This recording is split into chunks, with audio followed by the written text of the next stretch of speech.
and today I'd like to suggest you read Return of the 8th Class Magician. It's a fantasy regression manhwa about a man named Ian Paige, an archmage who was the first to break through the 6th class of magic and then on to becoming an 8th class. Ian Paige spent his life alongside the Greenriver Empire involved in constant war, leading to the unification of the continent. Ian, after all the war, let his powers rest and decided to live out his life in his hometown, but the final battle wasn't over. Due to the paranoia of the current king, scared of the 8th class magician, he poisoned Ian, leaving him to die after all he did for the empire. But in a last-ditch effort, Ian was able to cast time magic, setting him back 30 years, allowing him to prevent his death and set the continent on a better course of war. So, let's get to it.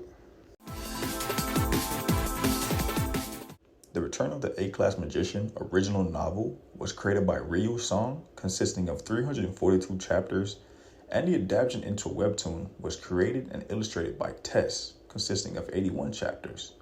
Tess is also the creator of The Reincarnated Assassin is a Swordmaster.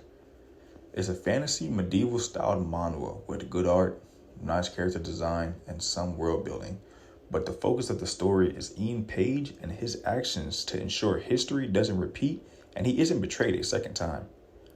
Ian Paige is making sure pointless war doesn't occur and ensures the Greenriver Empire doesn't fall apart due to internal conflict and external conflict from potential outsiders. So, let's dive into it a bit. Our main character is Ian Paige, who has a mature mindset due to his experienced past life as a magician and war hero of the Greenriver Empire. He is ruthless against his enemies, but it is hidden away by his respectful and courteous behavior. After he was betrayed, he regrets the brutality of the war and his actions, but he doesn't let go of the drive to return the favor. Ian Paige may be brutal in conflict, but he cares about his allies and especially his mother, who he didn't take care of in the past. And with this second chance, he uses her as motivation to grow stronger and to protect those he loves against bad actors. Our main villain of the story is Ragnar Greenriver, the 5th prince of the Greenriver Empire and the king in the previous timeline. Ragnar was always paranoid over any force, friend or foe, that could pose a threat to his rule and betrayed Ian Paige through poisoning, throwing away years of friendship and brotherhood, all because of a fear of his power. In the current timeline, Ragnar has the same character he has always had. He is paranoid of anyone who he perceives as a threat and continuously snubs out anyone viewed as opposition. Ragnar Greenriver is viewed as the best candidate to ascend the throne and executes his plans for dominance, but the unknown variable here to try and prevent them is Ian Paige from the future.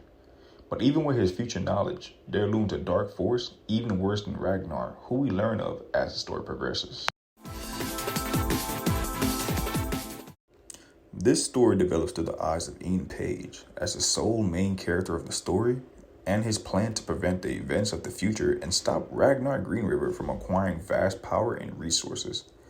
Ian Paige has knowledge from his past life and is able to raise his proficiency in magic faster than before.